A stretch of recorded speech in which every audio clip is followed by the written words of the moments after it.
Tonight, we're going to talk about a type of star that most people have never heard of. But once you understand what it is, you will never think about stellar death the same way again. Somewhere in our galaxy right now, there are stars so violent, so unstable, so extreme that they are literally tearing themselves apart while they're still alive. They burn at temperatures 5 to more than 30 times hotter than our sun. They blast their own outer layers into space at speeds of millions of miles per hour. And they do this for thousands of years before they finally explode. But the explosion itself isn't like a normal supernova. It's something far worse. These are Wolf-Rayet stars, and their deaths are among the most violent events in the entire universe. Before we go any further, if you find this kind of deep exploration fascinating, a quick like or subscribe really helps the channel grow. It's a small thing for you, but it makes a huge difference for me. Now, let's begin. Let's start with something fundamental. What is a star? At its most basic, a star is a massive ball of gas, mostly hydrogen, that has collapsed under its own gravity until the conditions at its center become extreme enough to ignite nuclear fusion. Hydrogen atoms, the simplest and most abundant element in the universe, are squeezed together under tremendous pressure and temperature until they fuse into helium. This fusion releases energy, enormous amounts of energy, and that energy pushes outward against the pull of gravity, creating a balance. The star holds itself up against its own weight through the sheer force of its own burning. As long as the fuel lasts and the balance holds, the star shines. Our sun is a perfect example of this process. It has been burning hydrogen in its core for about 4.5 billion years, and it has enough fuel to keep going for roughly another 5 billion. Astronomers classify the sun as a G-type main sequence star, which is a way of saying it is a medium-sized, medium-temperature star in the prime of its life, steadily converting hydrogen into helium at a pace it can sustain for billions of years. The sun's surface temperature is about 10,000 degrees Fahrenheit. Its core reaches about 27 million degrees Fahrenheit. Every single second, it converts roughly 600 million tons of hydrogen into helium through nuclear fusion, releasing enormous energy. And while the sun seems extreme by human standards, the sun is actually a fairly ordinary star. It is not particularly large. It is not particularly hot. It is not particularly luminous. Among the hundreds of billions of stars in the Milky Way, the sun is unremarkable. It is average in almost every measurable way. But not all stars are like the sun. Some stars are born with far, far more mass. And in the universe of stars, mass is everything. Mass determines how hot a star burns. Mass determines how brightly it shines. Mass determines how long it lives. And most importantly for our story tonight, mass determines how it dies. When a cloud of gas and dust collapses to form a star, the amount of material that falls together determines the mass of the resulting star. Some stars are born small, with only a fraction of the sun's mass. These are the red dwarfs, the most common type of star in the galaxy. They make up roughly 70% of all stars.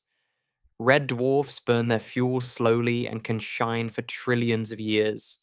Red dwarfs are patient, efficient burners that will outlast almost everything else in the cosmos. Other stars are born with mass comparable to the sun, give or take. These stars burn steadily for billions of years, like the sun does, and eventually swell into red giants before shedding their outer layers and fading away as white dwarfs. They live long, relatively uneventful lives and die quietly. Most of the stars you see in the night sky fall into this category. They are normal stars living normal stellar lives. But at the other end of the spectrum are stars born with enormous amounts of mass.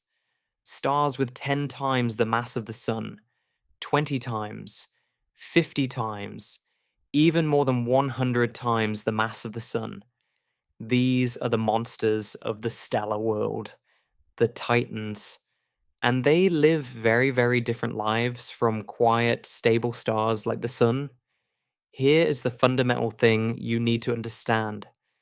The more massive a star is, the harder gravity squeezes its core. The harder gravity squeezes, the hotter and denser the core becomes. The hotter and denser the core, the faster the nuclear reactions proceed. And the faster the reactions proceed, the more energy the star produces. This relationship is not linear, it is exponential. A star with 20 times the mass of the Sun does not produce 20 times as much energy. It produces roughly tens of thousands of times as much energy. And the most massive stars known, those born with 80 or 100 or even 150 solar masses, can be millions of times more luminous than the Sun. A single star so bright it can outshine an entire galaxy of smaller stars. But there is a cost to all that brilliance, a severe cost. The faster you burn fuel, the sooner you run out. The rate of consumption overwhelms the extra supply. The Sun will live for roughly 10 billion years total. A star born with 50 or 80 solar masses might live only 3 or 4 million years.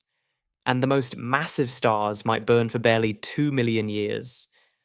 The Sun has been shining for 4.5 billion years. In that same span, a star 20 times more massive could have been born and died over 400 times.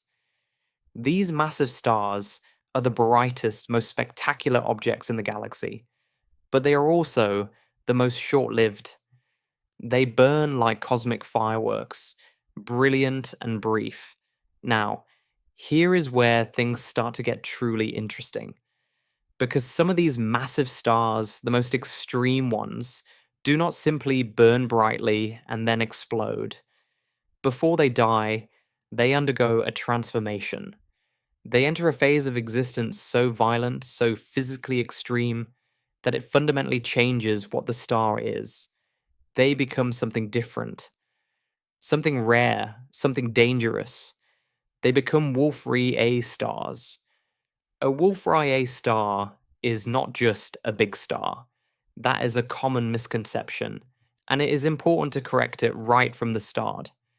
There are plenty of massive stars in the galaxy that are large, hot, and luminous, but are not Wolf-Rayet stars. What makes a Wolf-Rayet star different? What defines it as a category and sets it apart from all other massive stars is that it has been stripped. The outer layers of the star, the hydrogen envelope that every star is born with, have been removed, blown away, torn off. What remains is the exposed core, the deep interior of the star, laid bare to the vacuum of space. And that exposed core is extraordinary.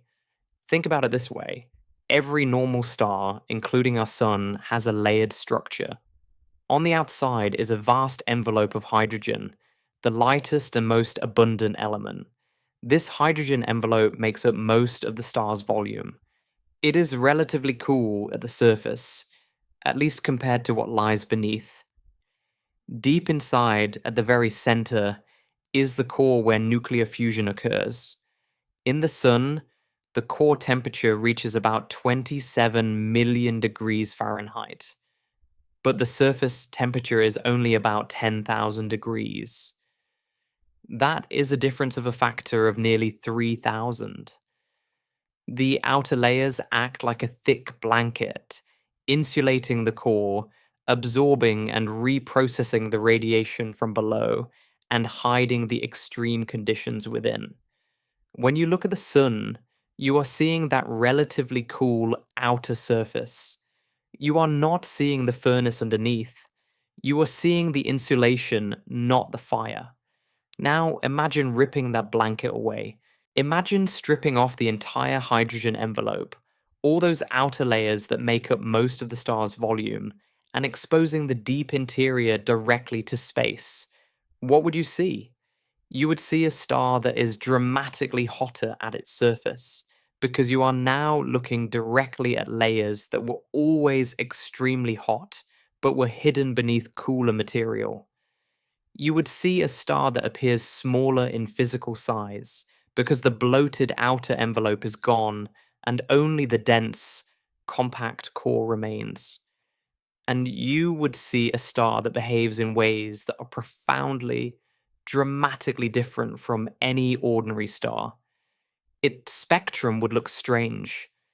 Its brightness would be extreme, and its behavior would be violent beyond anything you see in normal stars. That is what a Wolf-Rayet star is. It is the exposed core of an extremely massive star. A star that has lost its outer clothing and now stands naked against the darkness of space, blazing with a ferocity that defies easy description. The surface temperatures of Wolf-Rayet stars are staggering. While the sun's surface sits at roughly 10,000 degrees Fahrenheit, a Wolf-Rayet star's surface burns at temperatures ranging from about 54,000 degrees Fahrenheit on the cooler end to over 360,000 degrees Fahrenheit for the hottest examples. Some reach temperatures that approach 400,000 degrees. These are among the hottest stellar surfaces in the entire known universe. The light they emit is overwhelmingly in the ultraviolet range, far beyond what human eyes can detect. If you could somehow look at a Wolf-Rayet star with your naked eye from a safe distance, assuming you could survive the radiation flooding outward from it, it would appear as an intensely blue-white point of light, searing and vivid, far more piercing than any other star in the sky. Their luminosities are equally extreme. A Wolf-Rayet star typically emits somewhere between 100,000 and several million times as much energy as the sun. All that energy pouring out of a star that is physically smaller than many other massive stars. These are not bloated red giants spreading their energy output across a vast, diffuse surface. These are compact, dense, furious objects, concentrating an enormous amount of energy into a relatively small volume. The energy density at the surface of a Wolf-Rayet star is almost unimaginable. Every square meter of a Wolf-Rayet star surface radiates more energy per second than thousands or even tens of thousands of square meters of the sun's surface. The intensity is overwhelming. But perhaps the most dramatic and defining characteristic of Wolf-Rayet stars is their stellar winds. All stars produce winds, streams of charged particles flowing outward from their surfaces into space. The sun has a solar wind, a gentle breeze of particles that flows outward at roughly 300 to 800 kilometers per second, depending on conditions. The sun loses a tiny amount of mass to this wind each year, roughly 100 trillionth of its total mass per year. It is barely noticeable. Over the sun's entire 10 billion year lifetime, it will lose less than a tenth of 1% of its total mass to the solar wind. The wind is there, but it is insignificant in the grand scheme of the sun's life. Wolf-Rayet winds are not gentle breezes. They are hurricanes. Stellar hurricanes on a scale that is almost impossible to comprehend. Wolf-Rayet winds blow at speeds of 1,000 to 3,000 kilometers per second, which translates to millions of miles per hour. At the upper end, these winds are moving at 1% the speed of light, and the amount of mass they carry away is staggering.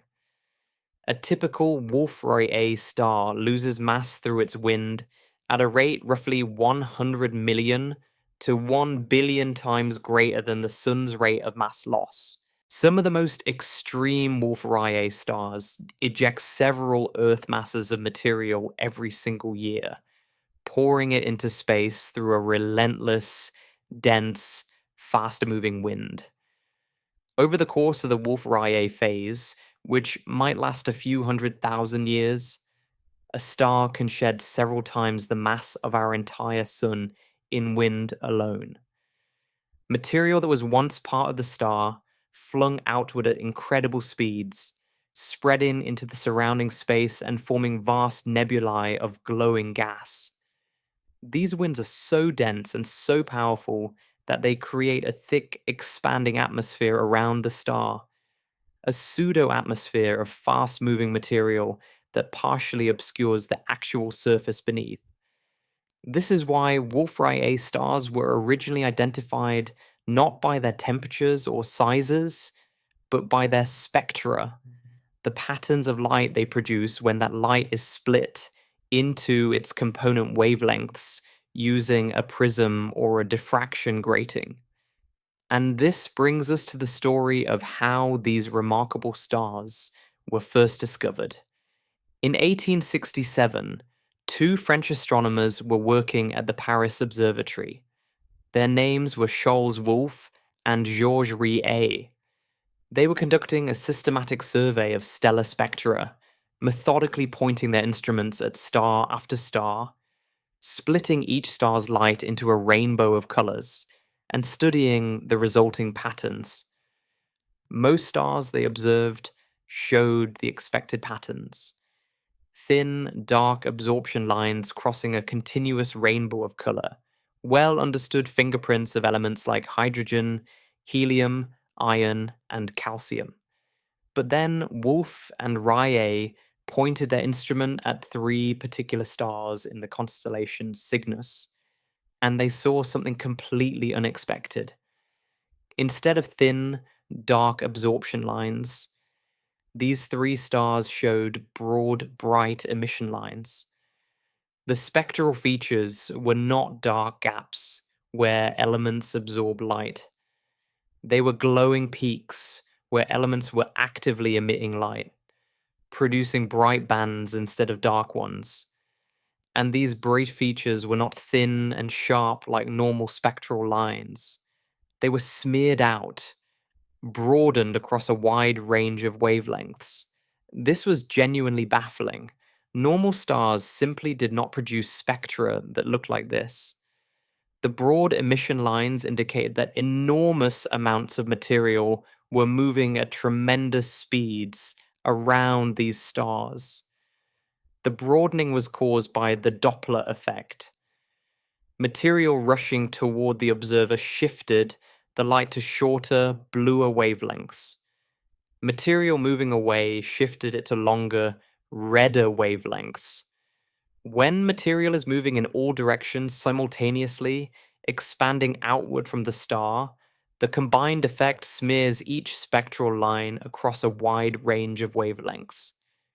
The fact that these lines were so extremely broad meant that gas was expanding outward from these stars at velocities of thousands of kilometers per second, far faster than anything seen in the spectra of ordinary stars. Something extraordinary was happening at these stars, something that involved colossal amounts of material moving at staggering speeds. Wolf and Rayet did not fully understand what they had found, but they carefully documented their observations and published them. Over the following decades, more stars with similar broad emission spectra were discovered, and they became known as Wolf-Rayet stars, named in honor of the two astronomers who first recognized them as something new. It would take many decades of painstaking work by generations of astronomers and physicists to piece together what Wolf-Rayet stars actually are. As telescopes grew more powerful and our understanding of stellar physics deepened through the 20th century, the picture gradually came into focus.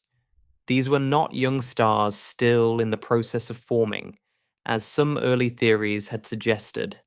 They were old stars, evolved stars.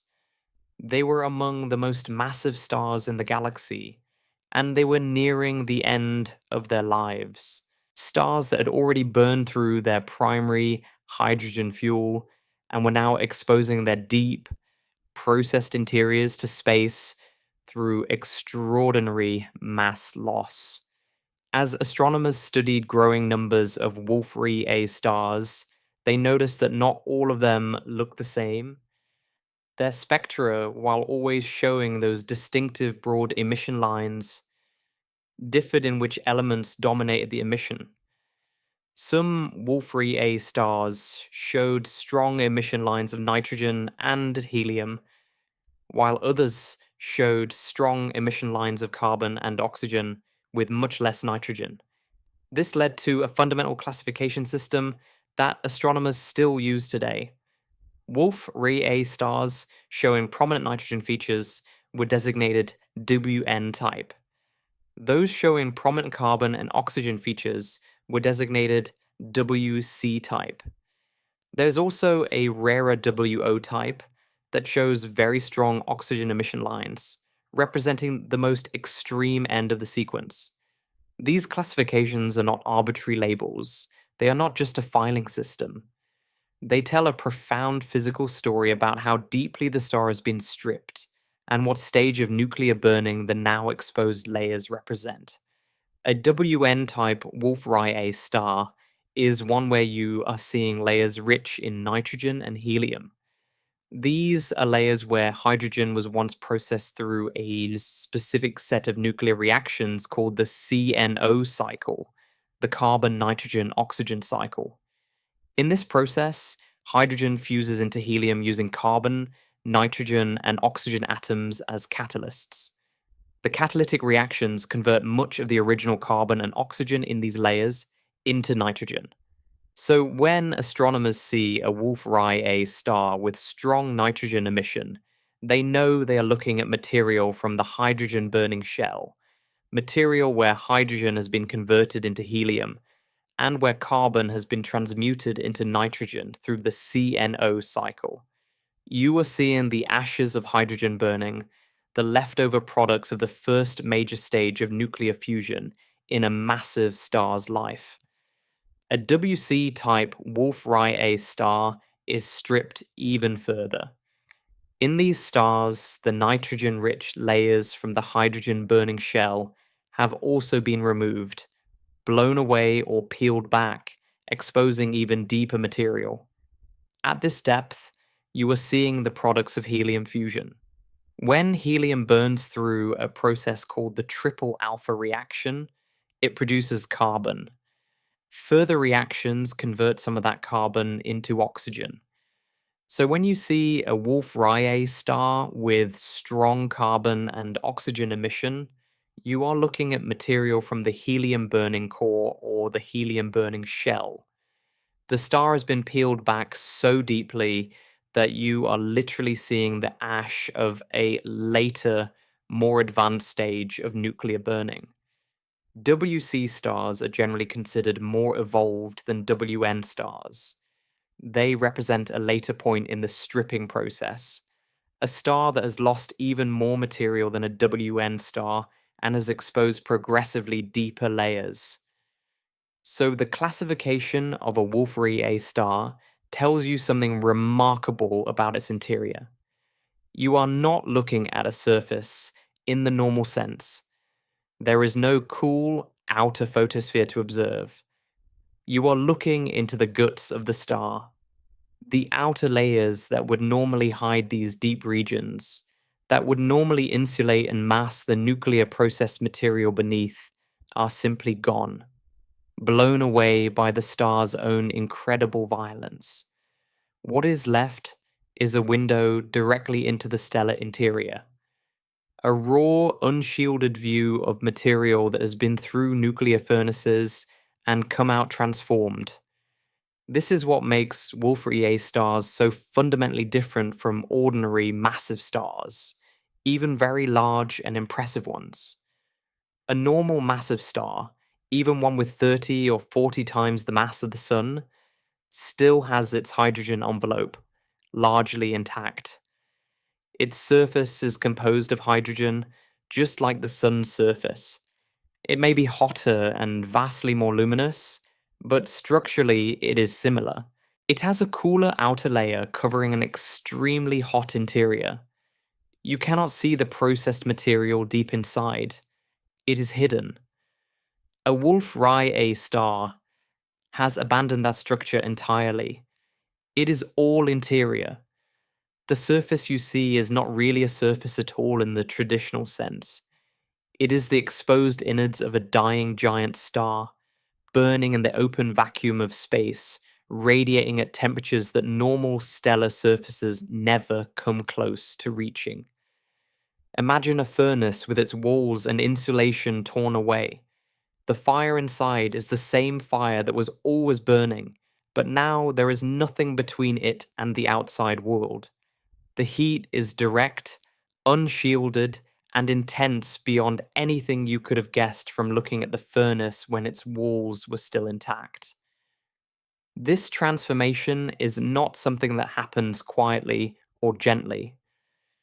The process of becoming a Wolf-Rayet star involves the most violent mass loss events in the stellar world.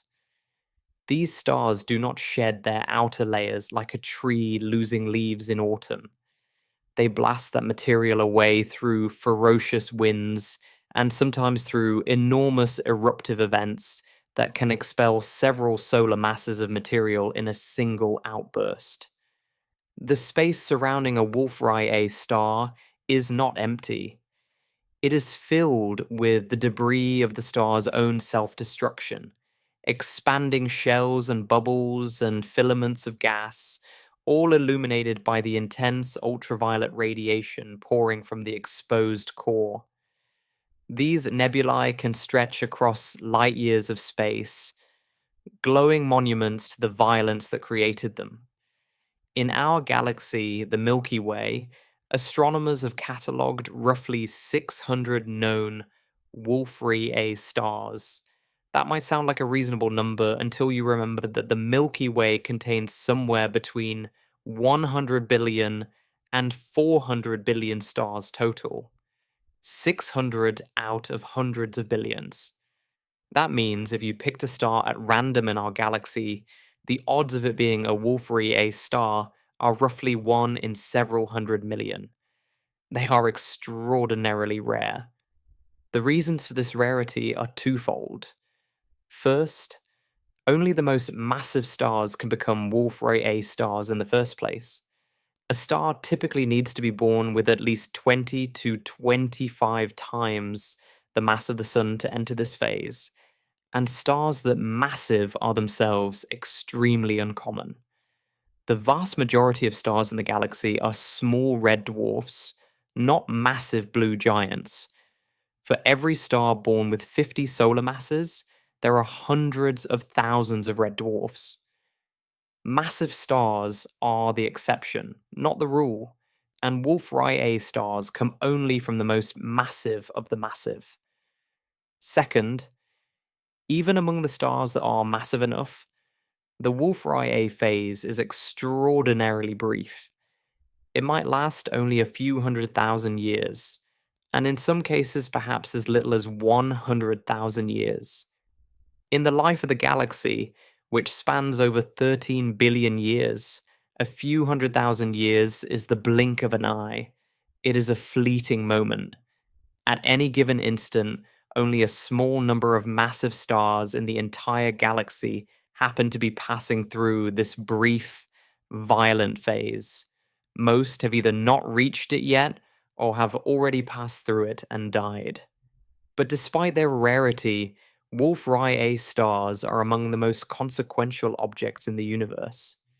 They pump enormous quantities of heavy elements into the surrounding space through their powerful winds, enriching the gas from which future generations of stars and planets will form. They carve vast bubbles in the interstellar medium, sweeping up gas and compressing it, sometimes triggering the birth of new stars. They are engines of cosmic recycling, taking material processed in their nuclear cores and distributing it across light years of space. And when they finally die, their deaths are not ordinary. The stripped, compact, rapidly evolving core of a Wolf-Rayet star creates conditions for explosions far more extreme than what a typical massive star can produce.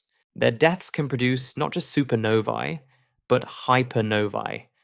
Not just stellar explosions, but gamma ray bursts, the most energetic events in the known universe since the Big Bang itself. So, how do these stars reach this extraordinary state? How do they lose their outer layers? What physical forces drive the transformation from an ordinary massive star into a Wolf-Rayet star? And ultimately, why does that transformation set the stage for the most violent deaths the universe has ever seen? So now we know what a Wolf-Rayet star is: a stripped, exposed stellar core, the naked interior of an extremely massive star laid bare to space, burning at temperatures and luminosities that dwarf almost everything else in the galaxy. But that raises an obvious and absolutely critical question. How does a star lose its outer layers in the first place? Stars are held together by gravity. Gravity is relentless. It pulls inward constantly, compressing everything toward the center. For a massive star, that gravitational pull is enormous. You're talking about a star with 20 or 50 or 80 times the mass of the Sun, and all that mass is pulling inward, trying to crush the star into the smallest possible volume. So, how does material escape? How does a significant fraction of the star's mass, sometimes more than half of it, get flung outward against that tremendous gravitational force? What physical mechanism is powerful enough to overcome the gravity of a star that massive and strip away its outer layers? The answer lies in something that might seem gentle and harmless: light, photons. Light seems weightless, but it does exert pressure. Every photon that strikes an object transfers a tiny amount of momentum, pushing it in the direction the photon was traveling. On Earth, this radiation pressure is negligible. It would take more sunlight than hits the entire surface of the Earth to push a single coin across a table. Radiation pressure is one of the weakest forces in everyday experience. But inside an extremely massive star, things are very different. Remember, a star with 50 or 80 solar masses can be hundreds of thousands or even millions of times more luminous than the Sun. That means it produces hundreds of thousands or millions of times more photons per second. Every one of those photons carries momentum. And all of those photons are streaming outward from the core, passing through the star's outer layers on their way to space. As they pass through those outer layers, they interact with atoms. They are absorbed by atoms, transferring their momentum and pushing the atom outward. The atom then re-emits a photon, which might be absorbed by another atom farther out, which absorbs the momentum and gets pushed outward in turn. This cascading transfer of a momentum from photons to atoms creates an outward force on the star's material. And in an extremely luminous star, this force becomes enormous. There's a critical threshold in physics that governs this process. It is called the Eddington limit, named after the British astrophysicist Sir Arthur Eddington, who worked out the mathematics in the early 20th century. The Eddington limit defines the maximum luminosity a star can have before radiation pressure overwhelms gravity. Think of it as a tug of war between two forces. On one side is gravity, pulling the star's outer layers inward toward the core. On the other side is radiation pressure, pushing those same outer layers outward towards space. In a normal star like the Sun, gravity wins easily.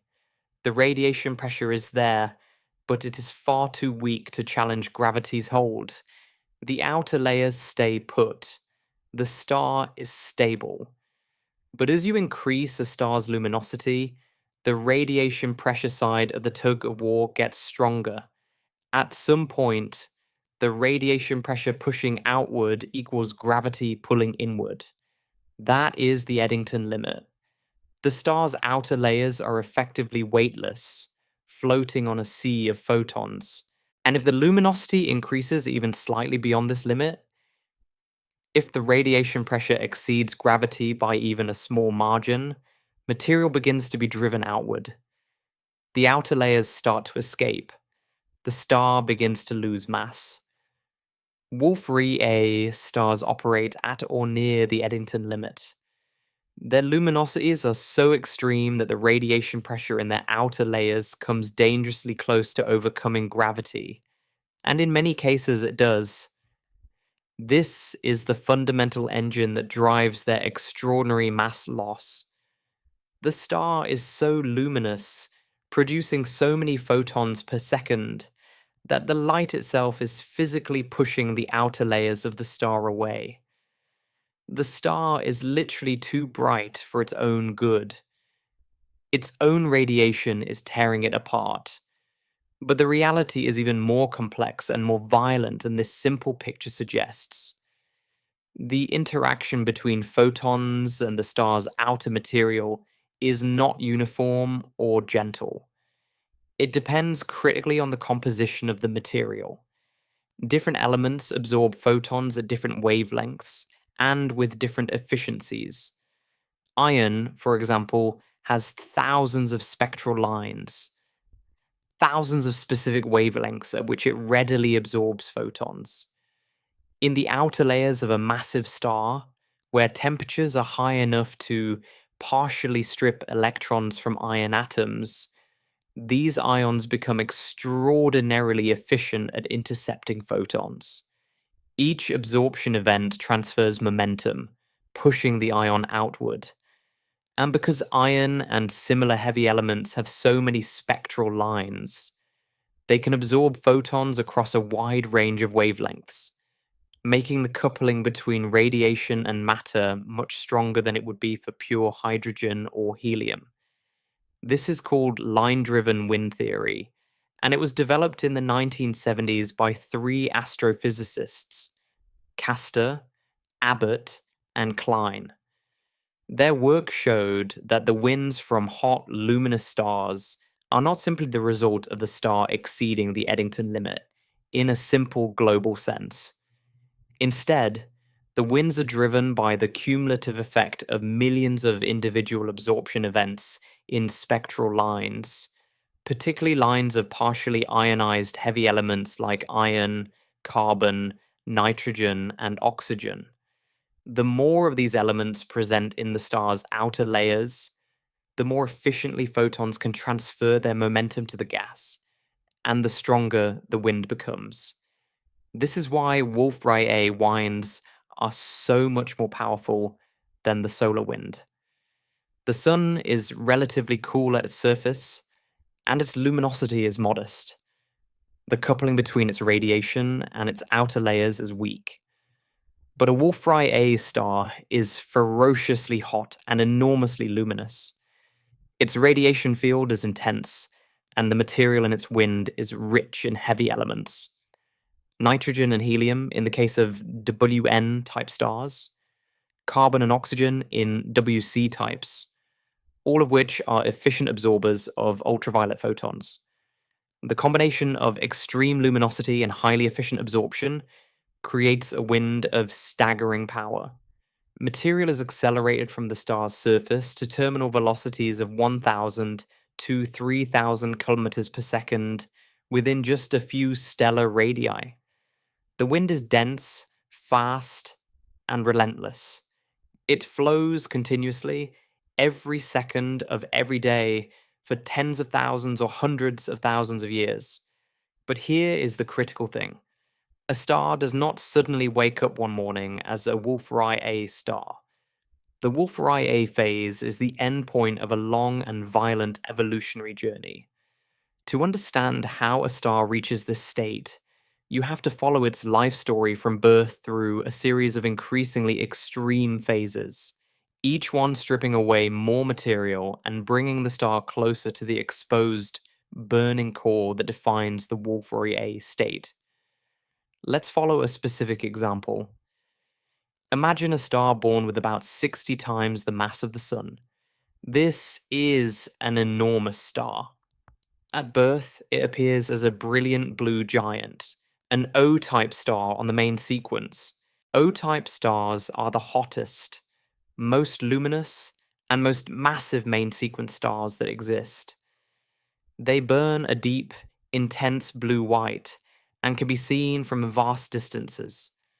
Our hypothetical star begins its life with a surface temperature of perhaps 70,000 degrees Fahrenheit and a luminosity hundreds of thousands of times greater than the Sun's. It is already impressive, already extreme, but it is still a relatively normal star in the sense that it has a complete hydrogen envelope and is steadily fusing hydrogen into helium in its core through the CNO cycle. Even at this early stage, the star is losing mass. Its luminosity is high enough that its radiation-driven wind is already significant, carrying away material at a rate perhaps hundreds of millions of times greater than the Sun's mass loss rate.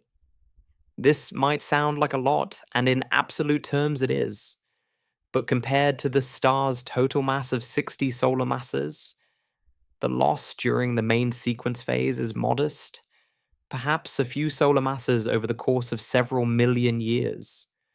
The star is shedding material, but not fast enough to fundamentally alter its structure.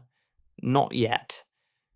After perhaps 3 to 4 million years on the main sequence, the star exhausts the hydrogen in its core. Hydrogen fusion ceases in the central region, but the star does not die. Instead, the core contracts under gravity, heating up, and hydrogen fusion continues in a shell surrounding the now helium-rich core.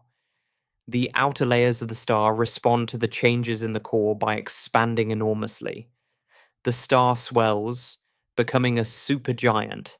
Its surface cools as it expands, and it may pass through a phase as a blue supergiant or even a red supergiant, depending on its mass and other factors. But for the most massive stars, those born with more than about 40 solar masses, something different and far more dramatic often happens during this transition. Instead of settling quietly into a supergiant phase, the star enters one of the most violent and unstable phases in all of stellar astrophysics. It becomes a luminous blue variable. Luminous blue variables are among the most spectacular and dangerous stars in the galaxy. They are characterized by extreme luminosity, irregular variability, and occasional giant eruptions. These eruptions are not like normal stellar flares. They are catastrophic events in which the star suddenly ejects enormous quantities of mass in a matter of years or even months.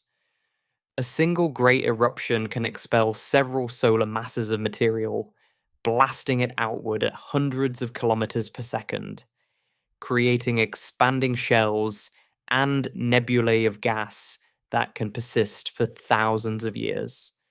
The most famous example of a luminous blue variable eruption occurred in the 1840s, when a star called Eta Carinae, located about 7,500 light years from Earth, underwent what astronomers now call the Great Eruption.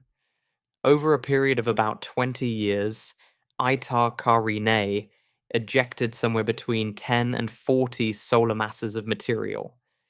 The expelled gas formed an enormous bipolar nebula called the Homunculus Nebula, which is still expanding today and is visible through telescopes as a pair of glowing lobes flanking the central star.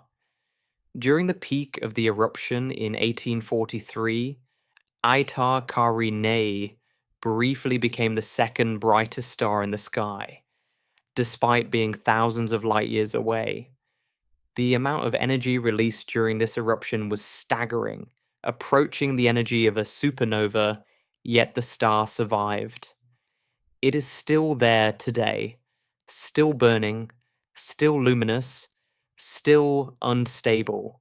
Eta Carinae is not currently classified as a Wolf-Rayet star. It still retains significant hydrogen in its outer layers, but it is widely believed to be a star in transition, a star that is in the process of losing its hydrogen envelope through exactly the kind of violent mass loss events that characterize the luminous blue variable phase. If Eta Carinae continues to shed mass at this rate, and if it survives long enough without exploding first, it will eventually lose its remaining hydrogen envelope and become a Wolf-Rayet star. In a sense, Eta Carinae may be a Wolf-Rayet star in the making, caught in the act of stripping itself down. Another famous example is the star P Cygni, which underwent a massive eruption in 1600, temporarily becoming one of the brightest stars in the sky before fading back. P Cygni is now classified as a luminous blue variable and shows spectral features that place it on the boundary between a luminous blue variable and a Wolf-Rayet star. The eruption of 1600 expelled a nebula that is still visible around the star today. Eta Carinae is another luminous blue variable that has been observed to create expanding ring nebulae through episodic mass ejections, confirming that these stars shed mass in violent bursts as well as through steady winds. The physical mechanism behind these giant eruptions is still not completely understood. Astronomers believe they are related to the star exceeding or approaching the Eddington limit in its outer layers, but the details are complex. The opacity of the star's outer layers, their ability to absorb photons, can change dramatically depending on temperature and density. If conditions shift in a way that suddenly increases the opacity, more photons are absorbed, radiation pressure spikes, and material can be expelled in a sudden, violent event. There may also be deep instabilities in the star's core, changes in the nuclear burning rate or the structure of the convective zones that propagate outward and trigger eruptions at the surface. Some models suggest that waves generated deep inside the star during the final stages of nuclear burning can carry enormous amounts of energy to the surface, depositing it suddenly and driving powerful outbursts. Whatever the exact mechanism, the effect is clear. Luminous blue variables are stripping themselves of their outer material through a combination of powerful steady winds and episodic giant eruptions. Over hundreds of thousands of years, this mass loss peels away the hydrogen envelope layer by layer, exposing progressively deeper, hotter, more processed material. First, the outermost hydrogen is gone, then the hydrogen burning shell products, rich in nitrogen and helium, are revealed. This is the WN phase. If stripping continues, even the nitrogen-rich layers are removed, and the helium-burning products, carbon and oxygen, appear at the surface. This is the WC phase. The star has been peeled like an onion, layer by layer, each layer revealing the products of a deeper and more advanced stage of nuclear burning. So the evolutionary path for a single massive star, the pathway through which it becomes a Wolf-Rayet star through its own violence, looks something like this. The star is born as a massive O-type main sequence star. It spends a few million years burning hydrogen in its core. It evolves off the main sequence and may pass through a supergiant phase. If it is massive enough, it enters a luminous blue variable phase characterized by extreme instability and violent mass loss. Through a combination of powerful winds and eruptive events, it sheds its hydrogen envelope. And finally, it emerges as a Wolf-Rayet star, the exposed, stripped core of the original massive star, burning hotter and more furiously than ever before. But this single star pathway is not the only way to make a Wolf-Rayet star. There is a second route, and it is fundamentally different. It does not rely on the star's own radiation to strip its outer layers. Instead, it uses the gravity of a companion star.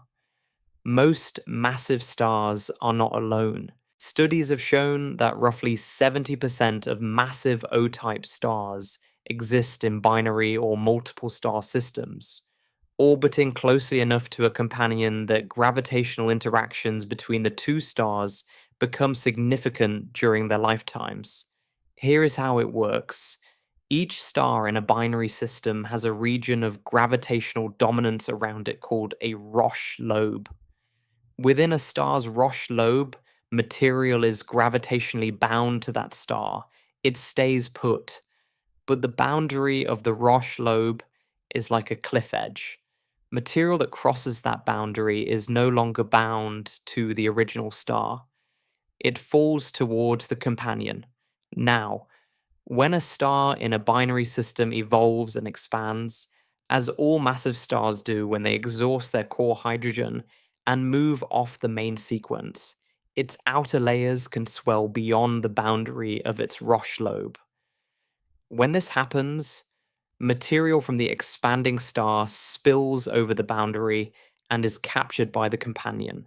It flows from one star to the other in a stream of gas, transferring mass from the evolving star to its partner. This process is called Roche lobe overflow, and it can be extraordinarily efficient at stripping a star of its outer layers.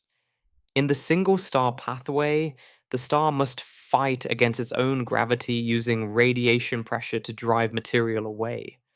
This requires enormous luminosity and works best for the most massive stars. But in the binary pathway, gravity itself does the work. The companion star's gravitational pull reaches across space and physically peels material off the evolving star. The evolving star does not need to be as luminous or as massive for this to work. It just needs to expand enough that its outer layers cross the Roche lobe boundary. This means that a star born with only 20 or 25 solar masses, which might not be luminous enough to strip itself through radiation-driven winds alone, can still become a Wolf-Rayet star if it has a close companion. The binary pathway opens the door to a wider range of progenitors than the single star channel allows. In fact, many astronomers now believe that a significant fraction of all Wolf-Rayet stars were created through this binary pathway rather than through single star evolution. Observational surveys have found that a large proportion of known Wolf-Rayet stars have binary companions, suggesting that binary interactions played a role in their formation. The exact fraction is still debated. Some estimates suggest that perhaps half of all Wolf-Rayet stars owe their strip state, at least in part, to binary interactions. Others argue the fraction may be higher or lower, depending on the mass range and environment. But the binary channel is clearly important. It is not a minor footnote. It is a major pathway for creating these extraordinary objects. In closed binary systems, the interactions can be dramatic. The strip material flows onto the companion, potentially making it more massive and rapidly rotating, setting it up for its own dramatic evolution later. There is also a more violent variant of the binary pathway. In some systems, The two stars are so close together and the mass transfer so rapid that instead of a steady stream of material flowing from one star to the other, the transferring material engulfs both stars entirely. Both stars end up orbiting inside a shared envelope of gas, a common envelope. Friction between the stars and the surrounding gas causes the two stars to spiral closer together, releasing enormous amounts of energy in the process. This energy can be enough to eject the common envelope entirely, leaving behind a much tighter binary system with one or both stars stripped of their outer layers. This common envelope ejection process is violent and fast, potentially stripping a star in thousands of years rather than the hundreds of thousands of years that wind-driven mass loss requires. Whether the stripping happens through radiation-driven winds, through luminous blue variable eruptions, through steady Roche-Lobe overflow, or through common envelope ejection, the end result is the same. The hydrogen envelope is removed, the deep interior of the star is exposed, and the star emerges as a Wolf-Rayet star, burning at the extreme temperatures and luminosities that come from having your processed nuclear core open to the vacuum of space. Now, there is one final aspect of this stripping process that deserves attention, because it explains one of the most striking features of Wolf-Rayet stars: their extreme surface temperatures. When people first learn about Wolf-Rayet stars and hear that their surface temperatures can exceed 200,000 degrees or even 300,000 degrees Fahrenheit, the natural question is how? How can any star burn that hot at its surface? The answer is counterintuitive, but physically straightforward. The deep interior of any massive star has always been that hot. The core of a star fusing helium into carbon reaches temperatures of hundreds of millions of degrees. Even the layers well above the core, the regions where hydrogen was burning through the CNO cycle, had temperatures of tens of millions of degrees. These temperatures existed inside the star all along, throughout its entire life. But in a normal massive star, you could never see those temperatures. The outer hydrogen envelope, which is relatively cool at its surface, blocks your view. The energy from the interior is absorbed, reprocessed, and re-emitted at lower temperatures as it filters through the thick outer layers. By the time the radiation reaches the surface and escapes into space, it has cooled enormously. The surface temperature of a massive main sequence O-type star might be 50 to 90,000 degrees Fahrenheit. Hot by human standards, certainly, but far cooler than the millions of degrees existing deep inside. When the outer layers are stripped away, you're not making the star hotter. You are revealing heat that was always there. The deep layers that are now exposed to space have always been at these extraordinary temperatures, but previously they were buried, hidden beneath a vast insulating blanket of hydrogen. Removing the blanket does not create new heat. It simply exposes the existing heat to the outside universe. It is like peeling insulation off a superheated pipe. The pipe was always that hot. You just could not see it or feel it through the insulation. The Wolf-Rayet star's extreme surface temperature is not new energy. It is ancient energy. Energy that has been burning in the star's interior since nuclear fusion began, now visible for the first time because the covering layers have been torn away. This is also why a Wolf-Rayet star appears physically smaller than the massive star it used to be. The bloated hydrogen envelope that gave the star its large physical extent is gone. What remains is the compact, dense core, typically only a few solar radii across. The star might have once been a supergiant spanning hundreds of solar radii. Now it's a small, intensely bright object, perhaps 5 to 15 times the diameter of the Sun.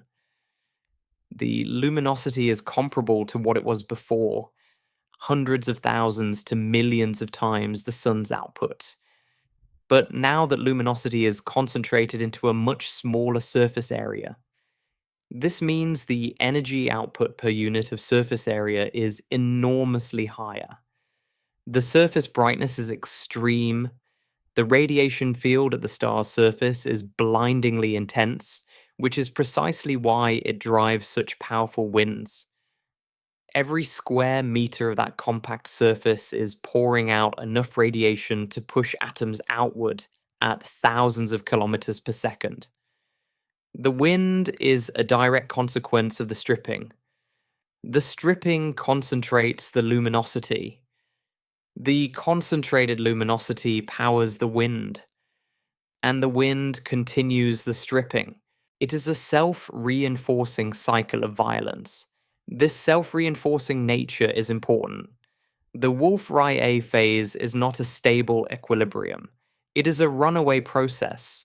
As the star sheds material, its outer layers become less massive and more transparent. More radiation escapes. The wind intensifies. More material is lost. The star peels itself further and further, exposing deeper and deeper layers. Each layer is hotter and more processed than the last. The star is accelerating its own transformation, racing toward its final state. This is why the Wolf-Rayet phase is so short. The star is not slowly drifting toward death. It is sprinting. The winds also create something visible and beautiful. As the ejected material expands outward into space, it collides with material shed during earlier phases of the star's life. The slower, denser material expelled during the luminous blue variable phase, or even the main sequence wind. When the fast Wolf-Rayet wind slams into this older, slower material, it creates shockwaves. These shockwaves compress and heat the gas, causing it to glow. The result is a ring-shaped or bubble-shaped nebula surrounding the Wolf-Rayet star, a visible record of the star's mass loss history. These nebulae are beautiful, but they are also ominous. They are the debris field of a star that is destroying itself. Each shell of glowing gas represents a chapter in the star's history of self-dismantlement. The outermost shells are the oldest, shed earliest in the star's evolution. The innermost shells are the most recent, expelled during the current Wolf-Rayet phase. And at the center of it all sits the Wolf-Rayet star itself, burning at temperatures that defy belief, shedding material at a ferocious rate, racing through its remaining nuclear fuel, and hurtling toward a death that will be anything but quiet. The story of mass loss, whether through radiation-driven winds, through eruptive events, or through binary interactions, is ultimately a story about gravity losing a battle. In a normal star, gravity holds everything together for billions of years. But in the most massive stars, the energy production is so extreme that gravity's grip becomes tenuous. The star's own brilliance becomes its enemy, its own luminosity the weapon that undoes it. And once the stripping begins, once the outer layers start to peel away, the process accelerates, feeding on itself until only the core remains. That core is the Wolf-Rayet star. It is what you get when a star is too powerful for its own structure to contain. It is the inevitable consequence of pushing too much mass, too much luminosity, and too much energy into a single object. The star does not gently evolve toward its end. It tears itself apart on the way there. And what it leaves behind, that exposed, burning, wind-shrouded core, is one of the most extreme objects in the known universe, an object that is already dying from the moment it appears. An object whose remaining time is measured not in billions of years like the sun, not in millions of years like ordinary massive stars, but in thousands of years or less. And what happens when that time runs out is something the universe will not soon forget. Now we come to the interior. Because everything we have talked about so far, the extreme temperatures, the powerful winds, the stripping of outer layers, all of that describes what is happening on the outside of a Wolf-Rayet star. What you can see, what you can measure from a distance. But the real story, the story that explains why these stars are so unstable, why they burn so violently, and why they will die so catastrophically. That story is playing out deep inside, in the core, in a place no telescope can see directly. And what is happening in there is extraordinary. To understand the interior of a Wolf-Rayet star, you first need to understand something about how stars produce energy. Because not all nuclear fusion is the same. There are different fuels a star can burn, different nuclear reactions it can use, and each one produces energy at a different rate, at a different temperature, and for a dramatically different length of time. The life of a massive star is a sequence of these burning stages, one after another, each more extreme and more desperate than the last. And a Wolf-Rayet star is deep into that sequence. It has already passed through the early, relatively gentle stages and is now in the violent, final chapters. Let's go through these stages in order because the progression is crucial. It tells you exactly where a Wolf-Rayet star sits in the story of its own life and how close it is to the end. The first and longest stage is hydrogen burning. This is where every star begins. Hydrogen, the simplest and most abundant element in the universe, fuses into helium in the star's core. In massive stars, this happens primarily through the CNO cycle, a chain of reactions that uses carbon, nitrogen, and oxygen atoms as catalysts to convert hydrogen into helium. The temperatures required are around 30 to 70 million degrees Fahrenheit in the core, and the process is relatively efficient. For a star born with 60 solar masses, hydrogen burning lasts about 3 to 4 million years. That might sound short compared to the sun's 10 billion year hydrogen burning lifetime, but it is by far the longest phase in a massive star's life. Nothing else that follows will last anywhere near as long. During hydrogen burning, the star is stable on the main sequence, but all the while, helium ash is accumulating in the core, a growing ball of helium that cannot yet ignite. When the hydrogen in the core is finally exhausted, the core contracts. Without fusion to produce outward pressure, gravity takes over and squeezes the core down to a smaller, denser, hotter state. The temperature rises, and when the core reaches approximately 200 million degrees Fahrenheit, something new happens. The helium ignites. Helium burning is the second major stage. In this process, three helium nuclei, also called alpha particles, fuse together to form a single carbon nucleus through a reaction called the triple alpha process. This reaction requires much higher temperatures than hydrogen burning because helium nuclei have a stronger positive charge than hydrogen nuclei.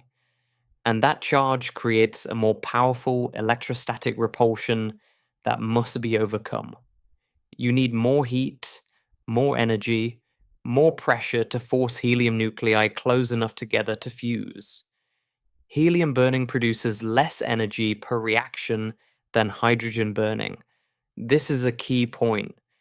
Each successive burning stage in a star's life extracts less energy from its fuel than the previous stage did. Hydrogen burning is the most efficient, helium burning is less efficient, and the stages that follow are even less efficient still. This means the star must burn its fuel faster to produce the same total energy output it needs to support itself against gravity. It is running on progressively worse fuel, and it has to use more of it per second to maintain the same performance. This is why each successive stage is shorter than the last. The fuel is inferior, so it gets used up more quickly. For a star of 60 solar masses, helium burning in the core lasts roughly several 100,000 years. That is already dramatically shorter than the 3 to 4 million years of hydrogen burning. And during at least part of this helium burning phase, the star may already be in or entering the Wolf-Rayet stage, having shed enough of its hydrogen envelope through winds and eruptions to expose the helium-rich and nitrogen-rich layers beneath. As helium burns in the core, it produces carbon and some oxygen. These accumulate in the center, forming a growing core of carbon and oxygen ash, just as helium ash accumulated during the hydrogen burning phase. When the helium in the core is exhausted, the core contracts again, the temperature rises again, and when it reaches approximately 1 billion degrees Fahrenheit, carbon ignites. Carbon burning is the third stage, and this is where the pace of the star's life begins to feel truly desperate. Carbon nuclei fuse together to produce a variety of heavier elements, including neon, sodium, and magnesium. The reactions are complex, involving multiple possible pathways, but the net effect is the conversion of carbon into heavier elements with the release of energy. But here's the critical fact. Carbon burning lasts only a few hundred to perhaps 1,000 years. For a star that spent millions of years burning hydrogen and hundreds of thousands of years burning helium, to suddenly have only centuries of carbon burning left is a staggering acceleration. The star has gone from geological timescales to something approaching historical timescales. If carbon burning had been happening in a massive star during the time of the Roman Empire, it would have finished by the Middle Ages. That is how short it is, and it only gets worse from here. After carbon is exhausted, the core contracts and heats further. At about 2.5 billion degrees, neon ignites. Neon burning is even shorter, lasting only about 1 year. 1 single year. The star fuses neon into oxygen and magnesium in a matter of months. Then neon is exhausted. The core contracts again. Oxygen ignites at about 3.5 billion degrees. Oxygen burning lasts roughly 6 months to a year. Oxygen fuses into silicon and sulfur and other intermediate mass elements. Then oxygen is exhausted. The core contracts one final time. At about 5 billion degrees Fahrenheit, silicon ignites. And silicon burning, the very last stage of nuclear fusion in a massive star, lasts approximately 1 day. In some models, it lasts less than a day. In the most extreme cases, silicon burning is over in hours. Let me say that again because it is important. A star that spent millions of years burning hydrogen completes its final stage of nuclear fusion in a single day. The acceleration is almost beyond belief.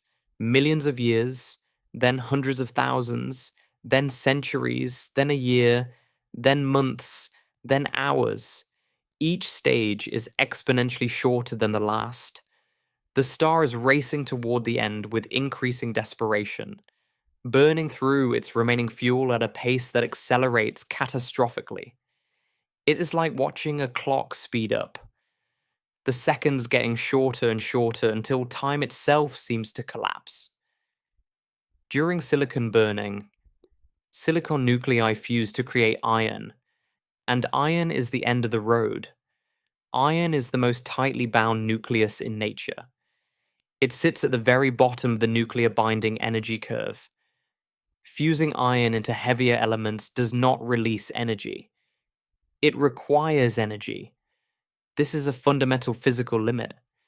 There is no nuclear reaction involving iron that can sustain a star against gravitational collapse. Once the core fills with iron, fusion stops. The energy source that has held the star up against its own weight for its entire life simply ceases to exist. And what happens next is catastrophic, but that is for later. Right now, the point is this. A Wolf-Rayet star is a star somewhere in the middle or late stages of this sequence. It has already burned through its hydrogen. It is burning helium or carbon or possibly even later fuels in its core. And the clock is ticking, faster and faster, toward the moment when fusion fails entirely. What makes the internal structure of a Wolf-Rayet star in its final stages particularly remarkable is its layered architecture. By the time the star reaches the advanced burning stages, its interior looks like an onion, with concentric shells of different elements, each shell undergoing its own distinct nuclear burning process simultaneously. At the very center is the core, which might be fusing silicon into iron. Surrounding the core is a shell where oxygen is fusing into silicon. Around that is a shell where neon is fusing into oxygen. Around that is a shell burning carbon into neon. Around that, a shell burning helium into carbon. And if any hydrogen remains at the outermost edge, a shell burning hydrogen into helium. All of these reactions are happening at the same time in nested layers, each layer at a different temperature and density, each producing different elements, each contributing energy to hold up the layers above it. This onion structure is one of the most remarkable things in all of astrophysics. It represents a star that is simultaneously conducting multiple different types of nuclear fusion in different regions of its interior, producing a whole range of elements from helium through iron, all within a single object, perhaps only a few tens of millions of miles across. It is a complete element factory, manufacturing the building blocks of planets and life in its final days and hours of existence. But this structure is also inherently unstable. Each burning shell is sensitive to changes in the shells around it. If one shell burns a little faster, it changes the pressure and temperature in adjacent shells. Those shells adjust, which affects their neighbors, which affects their neighbors. Small perturbations can grow and propagate. The star becomes increasingly prone to instabilities, pulsations, and sudden changes in behavior. Deep convective motions, churning turbulent flows of superheated material stir the interior. Energy generated in the innermost shells can be transported outward in sudden bursts. Waves of energy propagate through the star, depositing heat at different layers and causing unpredictable fluctuations. This instability is not just theoretical. Astronomers have observed Wolf-Rayet stars that show irregular brightness variations over timescales of hours to weeks. These rapid fluctuations suggest that the stars are being shaken by internal processes, by the turbulent violence of their own nuclear burning. Some Wolf-Rayet stars show evidence of sudden brightening events that may correspond to energy pulses from deep within the star reaching the surface. The star is not a calm, steady burner. It is a seething, turbulent, convulsing object, racked by internal processes that it can barely contain. There is another source of instability that is specific to Wolf-Rayet stars and arises directly from their stripped nature. Because the outer hydrogen envelope has been removed, the boundary between the star's remaining material and the vacuum of space is much closer to the nuclear burning regions. In a normal massive star, the outer envelope acts as a buffer. It absorbs shocks, it smooths out fluctuations, it dampens waves, It insulates the surface from the chaos deeper down. The envelope acts as a stabilizer, a shock absorber between the violent core and the outside universe. A Wolf-Rayet star has lost that buffer. The unstable, actively burning layers are separated from space by comparatively little material.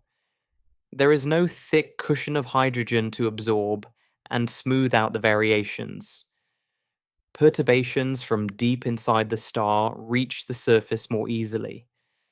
Energy pulses arrive at the surface with less attenuation. The connection between the star's interior turmoil and its exterior behavior is much more direct. The star wears its instability on its sleeve.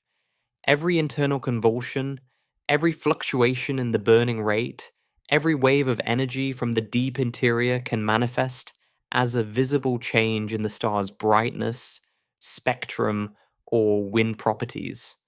Wolf-Rayet stars also exist close to several fundamental physical limits simultaneously, and this convergence of extremes contributes to their instability. They are near the Eddington luminosity limit, where radiation pressure nearly overcomes gravity. They are near the limits of what nuclear burning can sustain against gravitational collapse. And they are near the limits of what their stellar winds can strip away before the core itself is affected. Operating near any one of these limits would make a star unstable. Operating near all of them simultaneously makes it extraordinarily so. Now, let's talk about what these violent lives look like from the outside, because the evidence of a Wolf-Rayet star's internal fury is written in the space around it. The material these stars eject does not simply vanish into the void, it accumulates. Over hundreds of thousands of years of mass loss, the expelled material builds up around the star, forming shells, bubbles, and complex structures of glowing gas that can extend for light years in every direction. These are the Wolf-Rayet nebulae, and they are among the most visually stunning objects in the galaxy. One of the most famous is the nebula surrounding the Wolf-Rayet star WR124, a hot, luminous WN-type star located about 15,000 light-years from Earth. The nebula around WR124 is called M1-67, and it was spectacularly imaged by the James Webb Space Telescope, which revealed its structure in extraordinary detail. The image shows a roughly spherical shell of gas, filamentary and clumpy, surrounding the central star like a cosmic bubble. The shell is made of material that WR124 has ejected over approximately 10,000 years of mass loss. The gas is expanding outward at about 150 kilometers per second, plowing into the surrounding interstellar medium and creating a shock wave at the leading edge. What makes the James Webb image of M1-67 so remarkable is the level of detail it reveals. The nebula is not a smooth, uniform shell. It is riddled with knots and filaments and clumps of denser material. These structures tell a story of uneven mass loss. The wind from WR124 is not perfectly uniform. It varies in speed and density over time and from one direction to another. Sometimes the wind is stronger, sometimes it is weaker, sometimes it is punctuated by sudden bursts or eruptions. Each variation leaves its imprint in the expanding nebula, creating the complex, textured structure that the telescope captured. The nebula is a fossil record of the star's recent history of violence, frozen in gas and light. Another spectacular Wolf-Rayet nebula is NGC 6888, also known as the Crescent Nebula, which surrounds the Wolf-Rayet star WR136. This nebula is located about 5,000 light years from Earth in the constellation Cygnus. The Crescent Nebula is a beautiful arc-shaped structure formed by the fast Wolf-Rayet wind from WR 136 slamming into slower material that was shed during an earlier evolutionary phase, probably when the star was a red supergiant or a luminous blue variable. The collision between the fast wind and the slow material creates a bright, compressed shell that glows in the light of ionized hydrogen and oxygen. The shape of the nebula tells us about the geometry of the interaction. The wind is not hitting the older material evenly. Some regions are brighter than others, indicating denser pockets of older material or variations in the wind's strength and direction. These nebulae are more than just pretty pictures. They are scientific gold mines. By studying the composition, velocity, density, and structure of Wolf-Rayet nebulae, astronomers can reconstruct the mass loss history of the central star. They can determine how much mass was lost during different evolutionary phases. They can measure the speed and density of the wind at different times. They can even estimate how long ago certain ejection events occurred by measuring how far the material has traveled and how fast it is moving. Each nebula is an archive, a record of the star's violent past, written in expanding gas. The composition of the nebulae also confirms what we discussed earlier about the stripping process. Nebulae around WN-type stars are enriched in nitrogen and helium, the products of hydrogen burning through the CNO cycle. Nebulae around WC-type stars contain elevated levels of carbon and oxygen, the products of helium burning. The chemical fingerprints in the nebulae match the theoretical predictions for what should be exposed when a star is stripped to different depths. The theory and the observations agree. The stripping is real, and the nebulae carry the proof. Some Wolf-Rayet stars have multiple nested shells, suggesting that mass loss has occurred in distinct episodes rather than continuously. An inner shell might represent the current Wolf-Rayet phase, while an outer shell might represent an earlier luminous blue variable eruption. These multi-shell nebulae tell a complex story of a star that has gone through multiple episodes of violent mass loss, each one bringing it closer to its final state. Let's talk about some specific Wolf-Rayet stars to give you a sense of just how extreme these objects are. Because while the general category is extraordinary, individual examples can be truly breathtaking. WR 142 is one of the hottest stars known in the Milky Way. It is a WO type star, the rarest and most extreme subclass of Wolf-Rayet stars. Its surface temperature is estimated at approximately 210,000 degrees Kelvin, which is roughly 378,000 degrees Fahrenheit. That is more than 35 times hotter than the surface of the Sun. The luminosity of WR 142 is roughly 1,000,000 times that of the Sun. All that energy pouring from a star that is physically only a few times the diameter of the Sun. The energy density at its surface is almost beyond calculation. WR 142 is located about 4,300 light years from Earth, and despite being incredibly hot and luminous, it is difficult to observe in visible light because much of its radiation is emitted in the ultraviolet range, far beyond what human eyes can detect. This star is so stripped, so deeply exposed, that the material at its surface includes significant amounts of oxygen, meaning we are seeing products of helium burning and possibly even deeper layers. WR 142 may be one of the most evolved Wolf-Rayet stars in our galaxy, a star that is perilously close to the end of its nuclear fuel. Then there is R136A1, located not in the Milky Way but in the Large Magellanic Cloud, a satellite galaxy about 160,000 light years away.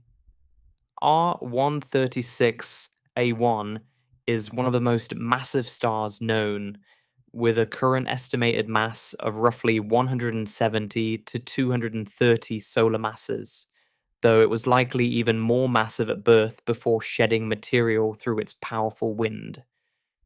Its luminosity is approximately 6 million times that of the Sun, making it among the most luminous stars ever discovered.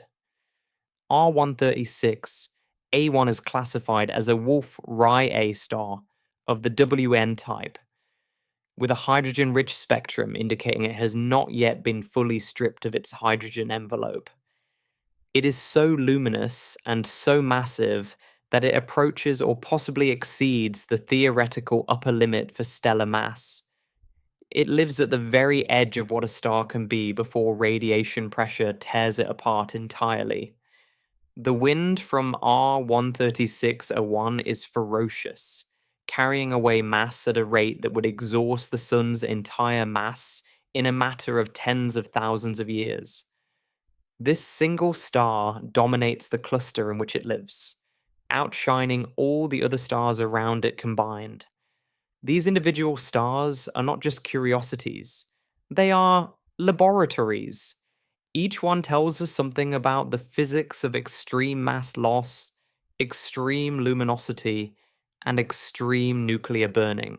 By studying them, astronomers can test and refine their models of stellar evolution, mass loss, and the processes that lead to the most violent stellar deaths. But perhaps the most important thing to understand about Wolf-Rayet stars is how brief their existence truly is. The Wolf-Rayet phase typically lasts between about 200,000 and 500,000 years. Some estimates for particular stars suggest even shorter durations, perhaps 100,000 years or less for the most massive examples. These numbers might sound large in human terms, but in the context of stellar evolution, they are shockingly brief. Consider the comparison. The Sun will burn for about 10 billion years total. A massive star of 60 solar masses will live for about 3 to 4 million years. The Wolf-Rayet phase occupies the last few 100,000 years of the already short life. It is like the final few minutes of a 2-hour movie. The entire story has been building toward this moment, and now it is rushing toward its climax at breakneck speed.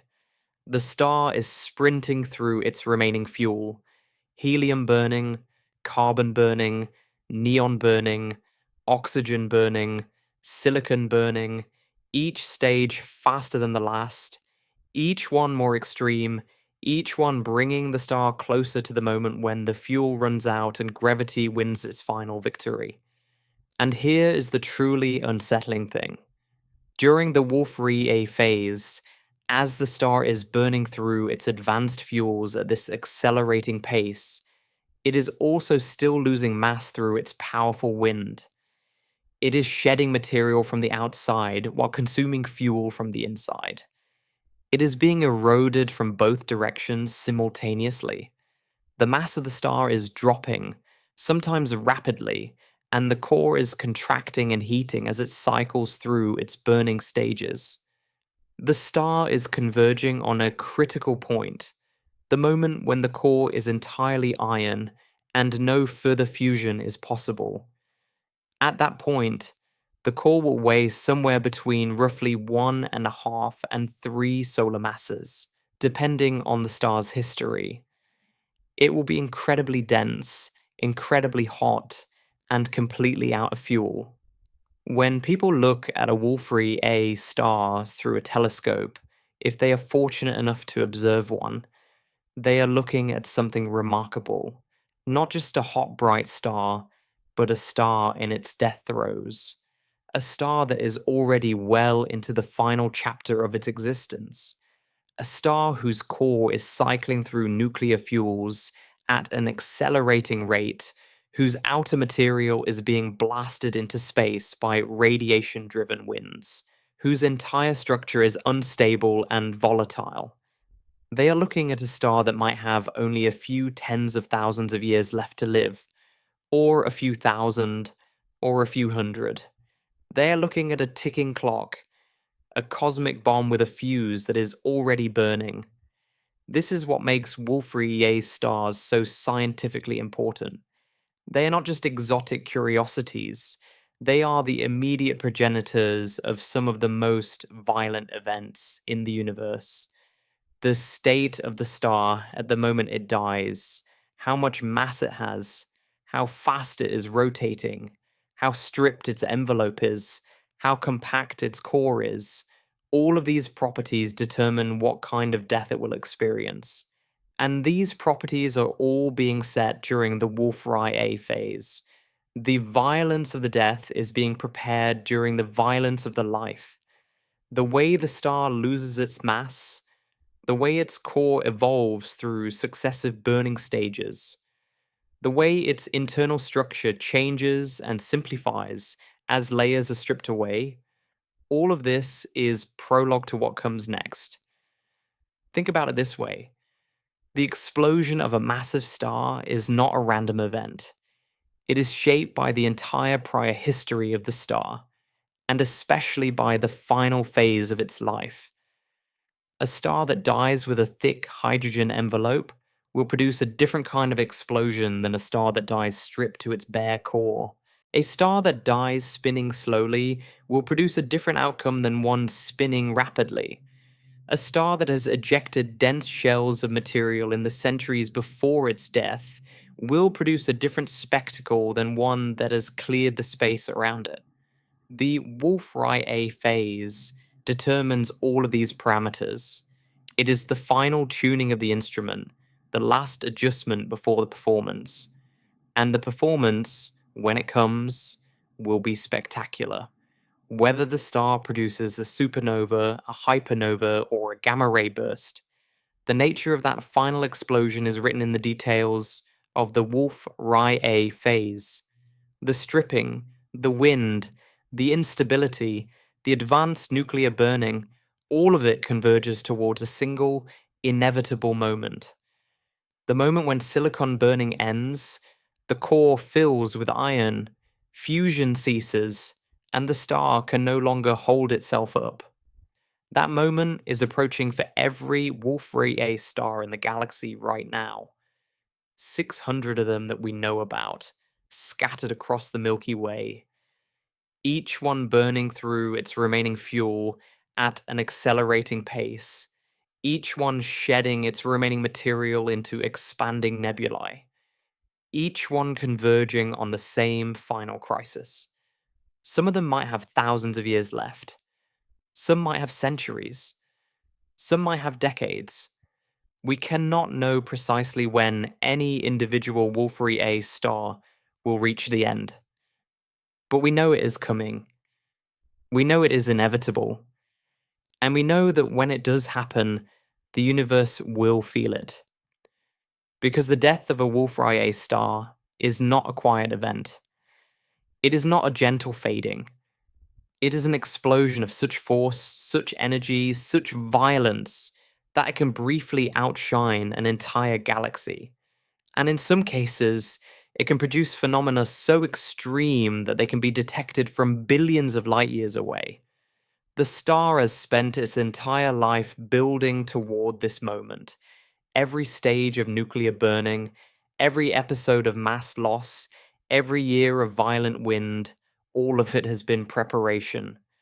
The Wolf-Rayet star is a weapon the universe has spent millions of years forging, and when it finally fires, the result will be unforgettable. And then it happens. The moment that every Wolf-Rayet star has been racing toward for its entire existence. The moment that millions of years of nuclear burning, hundreds of thousands of years of violent mass loss, and days or hours of desperate silicon fusion have all been building to. The iron core reaches a critical mass, fusion stops, and gravity, the force that has been locked in a battle with radiation pressure for the entire life of the star, finally wins. To understand why this moment is so catastrophic, you need to understand what iron means for a star. Throughout a massive star's life, every stage of nuclear fusion has served the same fundamental purpose. It has produced energy. Hydrogen fusing into helium releases energy. Helium fusing into carbon releases energy. Carbon, neon, oxygen, and silicon, each one releases energy when it fuses into something heavier. That energy creates outward pressure that supports the star's enormous mass against the inward crush of gravity. The star is a controlled explosion, a continuous nuclear detonation held in check by gravity. And the balance between these two forces is what keeps the star alive. But iron breaks this arrangement. Iron sits at the very bottom of the nuclear binding energy curve. It is the most tightly bound nucleus in all of nature. When you fuse elements lighter than iron, you move toward greater binding energy and release the difference as usable energy. But when you try to fuse iron into something heavier, you move away from maximum binding energy. The reaction does not release energy, it absorbs energy. It takes energy away from the star rather than providing it.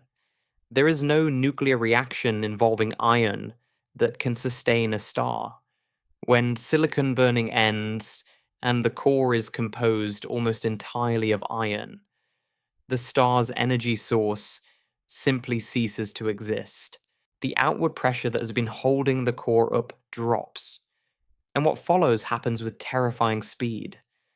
The iron core, which might weigh roughly 1.5 to 2 solar masses and be compressed into a volume roughly the size of Earth, begins to collapse. Not slowly, not gradually. It collapses at a significant fraction of the speed of light. Within less than a second, the core goes from an Earth-sized ball of iron to a neutron star roughly 12 miles across.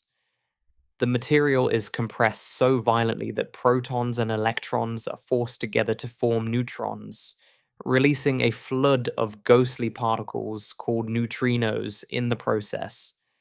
The density of the collapsing core exceeds anything you can meaningfully imagine. A teaspoon of neutron star material would weigh about 4 billion tons on Earth. The core goes from a density of billions of kilograms per cubic meter to trillions upon trillions of kilograms per cubic meter in a fraction of a second. This collapse releases an absolutely staggering amount of energy, roughly 3 times 10 to the 46th joules. Most of that energy, about 99% of it, is carried away by the neutrinos, which stream outward through the star and into space at nearly the speed of light. The remaining 1% of the energy, which is still an enormous quantity, powers the explosion that destroys the star. A shock wave forms when the collapsing material bounces off the newly formed neutron star, or when neutrino heating revives a stalled shock wave. This shock wave races outward through the remaining layers of the star, ripping through the onion shell structure that took millions of years to build, tearing it apart and ejecting the material into space at speeds of thousands to tens of thousands of kilometers per second. This is a supernova, and it is among the most energetic events in the universe. A single supernova can briefly outshine an entire galaxy of hundreds of billions of stars. The light from a supernova can be visible across millions or even billions of light years. The energy released in a few seconds exceeds the total energy the sun will produce in its entire 10 billion year lifetime. It is an event of almost incomprehensible violence. But here is where the story of Wolf-Rayet stars diverges from the story of ordinary, massive star deaths. Because the death of a Wolf-Rayet star is not just a supernova, it is a special kind of supernova. And in some cases, It is something far more extreme. When a normal massive star explodes as a supernova, it still has its hydrogen envelope intact. The explosion tears through all those outer layers of hydrogen, and when astronomers analyze the light from the explosion, they see strong hydrogen emission lines in the spectrum. This type of supernova is called a type 2 supernova. The presence of hydrogen in the spectrum is the defining signature. Type 2 supernovae are the most common type of core collapse supernova, and they result from massive stars that died with their hydrogen envelopes still in place. But a Wolf-Rayet star has already lost its hydrogen envelope long before the explosion. The hydrogen is gone, blown away by winds and eruptions during the preceding hundreds of thousands of years. So when the core collapses and the explosion occurs, there is no hydrogen to be seen in the spectrum. The light from the explosion shows helium, or carbon, or oxygen, but no hydrogen. This produces a different spectral signature, and astronomers classify these differently. A supernova that shows helium but no hydrogen in its spectrum is called a type 1b supernova. This corresponds to a Wolf-Rayet star of the WN type, which has lost its hydrogen envelope but still retains a helium-rich layer. The explosion tears through the remaining helium, and the helium lines dominate the spectrum. A supernova that shows neither hydrogen nor helium in its spectrum is called a type 1c supernova. This corresponds to a Wolf-Rayet star of the WC or WO type, which has been stripped so deeply that even the helium layer is mostly gone. The explosion reveals only the products of advanced nuclear burning, carbon, oxygen, and heavier elements. Type 1c supernovae are the explosions of the most deeply stripped stars.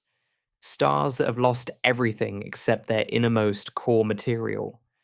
This connection between Wolf-Rayet stars and stripped envelope supernovae is one of the most important links in modern astrophysics. It means that when astronomers observe a Type 1b or Type 1c supernova in a distant galaxy, they know that the star which exploded was very likely a Wolf-Rayet star, or a star stripped by a binary companion in a similar manner. The explosion carries the fingerprint of the star's prior history. The absence of hydrogen and helium in the spectrum is direct evidence that the star was stripped before it died. The violence of the life wrote itself into the violence of the death. But the story gets even more extreme. Because while Type 1b and Type 1c supernovae are already more energetic than typical Type 2 supernovae on average, some of them are vastly more energetic. Some stripped envelope supernovae release 10 or 20 or even 50 times more energy than a standard supernova. These hyper-energetic explosions are called hypernovae, and they represent the most extreme stellar deaths that do not involve the complete destruction of spacetime itself. What makes a hypernova different from a regular supernova? The answer lies in the specific conditions of the collapsing core. In a standard supernova, the core collapses to form a neutron star. The bounce and the neutrino heating drive the explosion outward, and the star is destroyed. The neutron star remains behind as a remnant. The explosion is powerful, but it is roughly symmetrical, expanding outward in all directions more or less equally. In a hypernova, something different happens. If the collapsing core is massive enough, typically above about 3 solar masses, it does not stop at the neutron star stage. The gravity is too strong. The neutron star itself collapses further, and a black hole forms. Now, the formation of a black hole during a supernova is not by itself unusual. Many massive star explosions probably produce black holes. What makes a hypernova special is what happens when the black hole forms in a star that is rotating rapidly.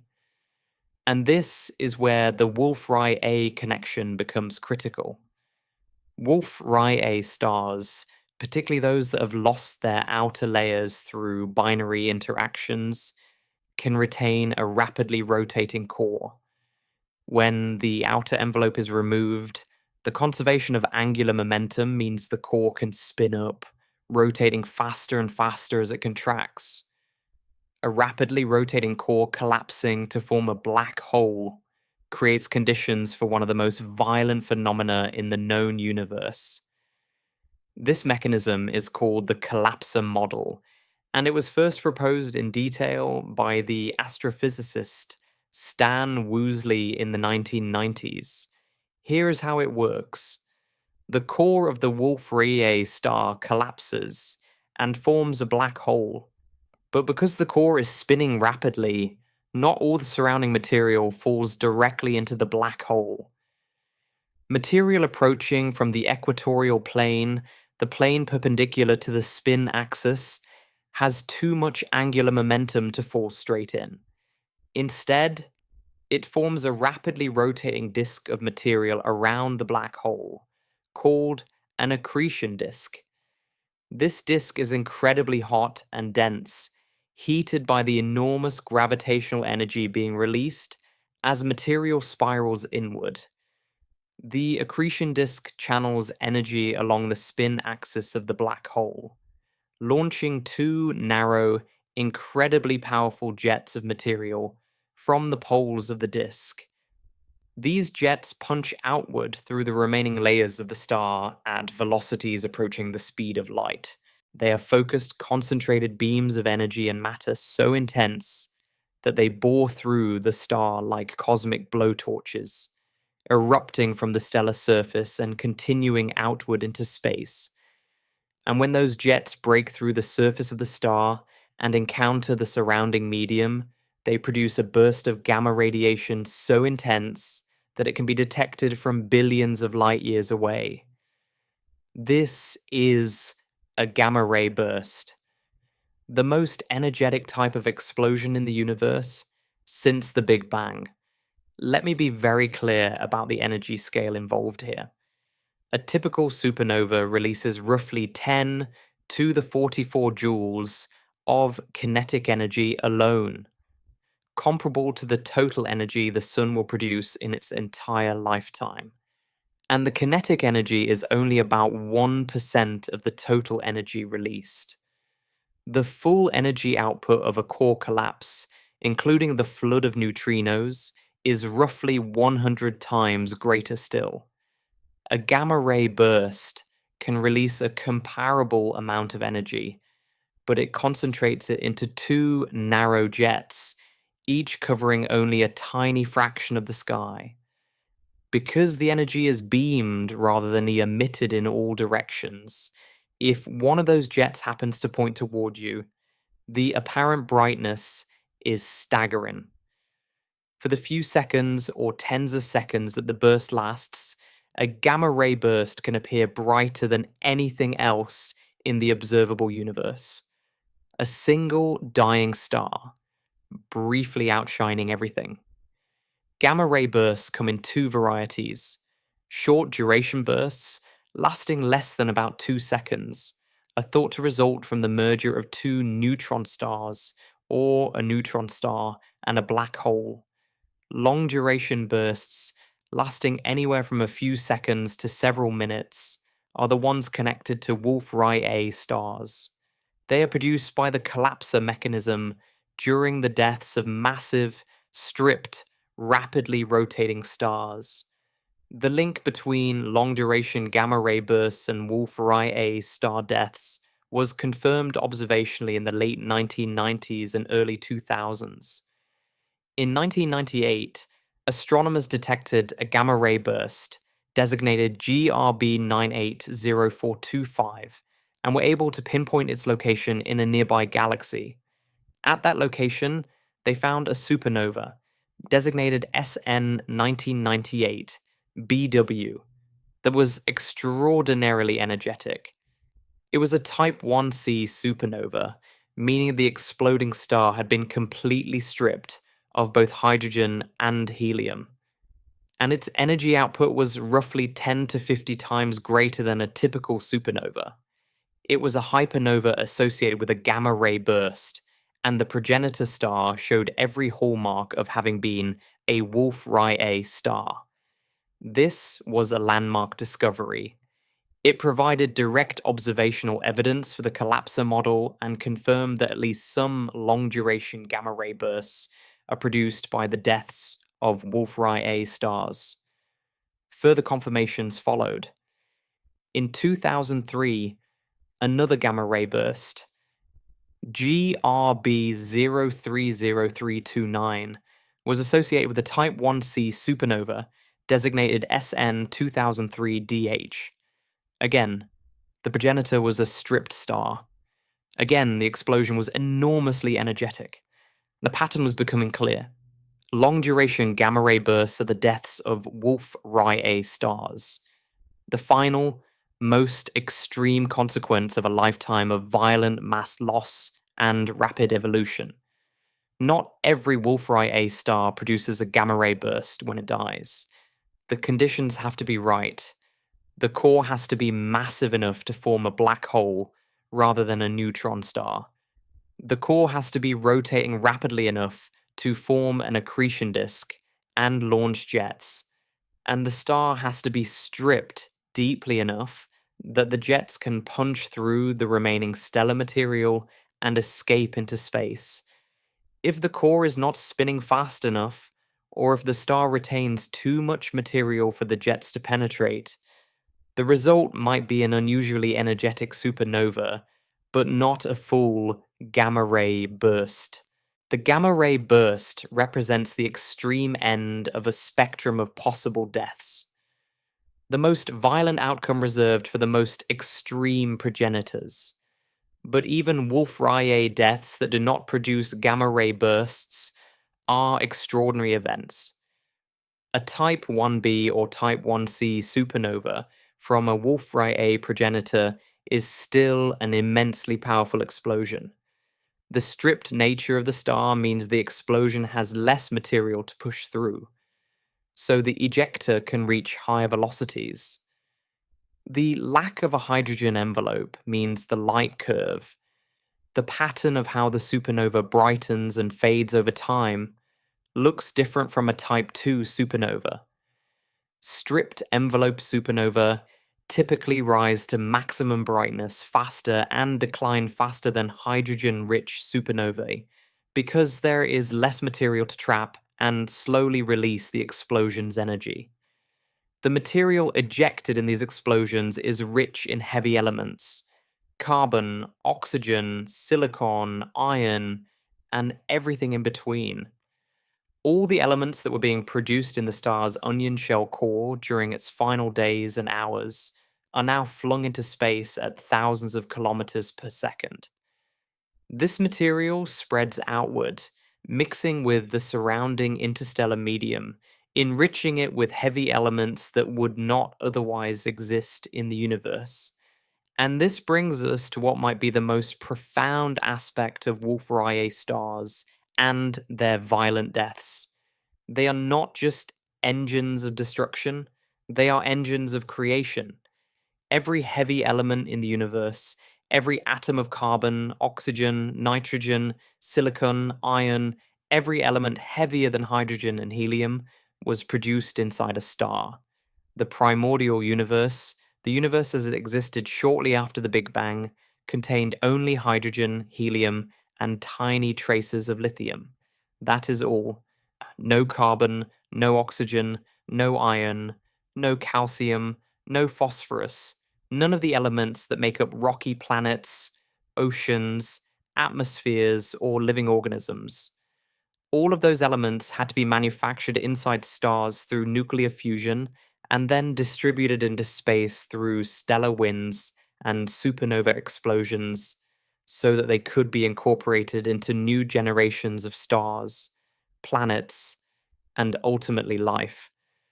Wolf-Rayet stars are among the most prolific producers and distributors of these heavy elements in the entire universe. During their lifetimes, their powerful winds carry processed material, nitrogen, carbon, oxygen, helium, directly into the surrounding interstellar medium. Unlike ordinary massive stars, which keep most of their processed material locked away beneath their hydrogen envelopes until they explode, Wolf-Rayet stars are continuously dumping enriched material into space through their winds. They are cosmic sprinklers, distributing the products of nuclear fusion across light years of space for hundreds of thousands of years before they even die. And then, when they do die, the supernova explosion distributes even more material. The innermost layers of the star, the silicon, the iron, the elements that were produced only in the final days and hours of the star's life, are blasted outward in the explosion.